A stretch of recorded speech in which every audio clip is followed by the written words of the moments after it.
Þá það fjórði dagskrárliður, álagning gjalda, fasteignagjöld 2018, endurskoðun á reglum afslætti elli- og örorkulífeyra. Bæjarfulltrúi Guðmundur Baldvin hefur beðið orðið.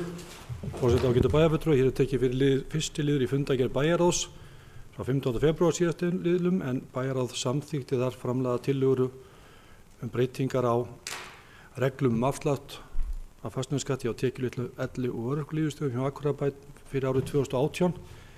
Aðeins að kannski bara reyfa hvað það er verið að gera hér með þessum breytingum, að við erum að bæta inn í aðra grein að þeir sem að eigi húsnæði og hafa rétt til afsláttar og íbúðareigendur sem hafa rétt til afsláttar og eiga húsnæði sem að lagt á samkvæmt C-lið, þar að segja svona húsnæði sem ekki íbúðarhúsnæði, og það fái afslátt líka af fasteignagjöldum hafi það rétt til afsláttar af íbúðareign. Þannig verið að mæta þeim einstaklingum sem eru með tekjulágir og eiga húsnæði sem að flokkast undir C-lið en hins vegar og hefur þá verið nýtt sem frístundahúsnæði. Og skilyrðið að húsnæði sé eingöngu nýtt í eigin þágu, svo sem til tómstundaiðkunar. Og réttur þessu alls ekki til staðar ef atvinnustarfsemi fer fram í húsnæðinu eða húsnæði leigt út. Og afsláttur þessi, og þetta kemur fram í annarri greinni, en í fjórðu greinni kemur fram að afsláttur þessu getur að hámarki numið 10.000 krónum, en samt afsláttur af fasteignaskatti í heild sinni 100.000 krónur. Þetta þannig að fólk þarf að sækja sérstaklega þetta, annar afsláttur, þar að segja íbúðarhúsnæði reikna sjálfkrafa, en þar sem þetta nýr viðbót við reglur, þá þarf fólk að sækja þennan afslátt og þarf að sækja á eyðublöðum sem eru frammi í þjónustuandrýri. Annað nú ekki gert, það einhverja smá lagfæring á orðalagi á tveimur stöðum, en öðru leyti þessa helstu breytingar sem eru á þessum reglum og þær lagðar hér fram til samþykktar. Bæjarfulltrúi Guðmundur Baldvin hefur lokið máli sínu, orðið laust. Bæjarfulltrúi Jón Þorvaldur hefur beðið orðið.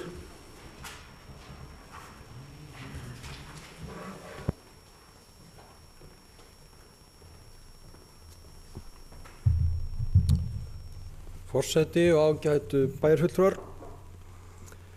Þegar ég var að undirbúa mig fyrir þennan fund og var að skoða þetta, þá gat ég ekki annað en spurt sjálfan mig að því hvort að það væri ástæða til að vera að gefa sérstakan skattafslátt fyrir húsnæði sem fólk býr ekki í.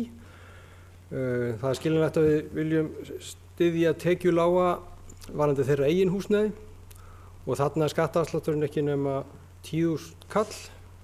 Þannig að við erum að búa til hérna reglur titlingaskít, getum maður sagt. Svo er annað sem ég ætla að vekja athygli á, að í 4. grein þá er talað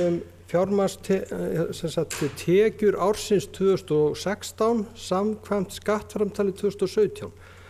Og ég spyr bara, hlýtur ekki þarna eiga að vera fyrir árið núna 2018, þá eigi að vera tekjur ársins 2017 samkvæmt skattframtali árið 2018.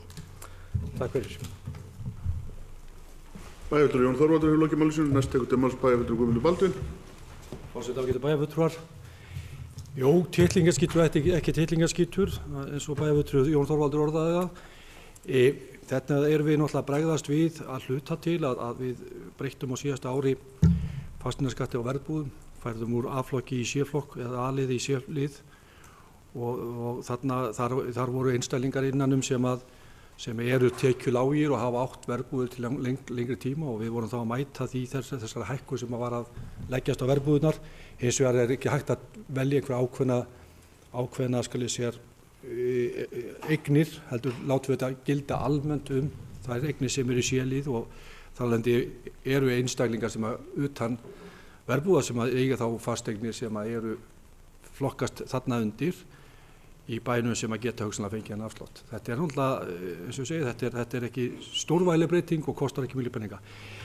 Varðandi hitt sem Jón Þorvaldur bendir á, þá er það þannig að þetta er samkvæmt tekjum ársins 2016 og skattframtali 2017. Þetta er vegna þess að þetta kemur til lækkunar á fasteignagjöldum sem lögð á í upphaf árs 2018, og eðli málsins samkvæmt þá hafa upplýsingar ekki borist úr skattframtalum 2018 á þeim tímapunkti. Þannig að þetta er alltaf einu ára eftir. Þannig að þetta eru rétt ártöl. Takk fyrir. Bæjarfulltrúi Guðmundur Baldvin hefur lokið máli sínu. Orðið er laust. Það sem ekki fleiri á kasti ljós, þá göngum við til atkvæðagreiðslu. Þeir sem geta samþykkt eins og það skefið merki. Það er samþykkt samhljóða með 11 atkvæðum.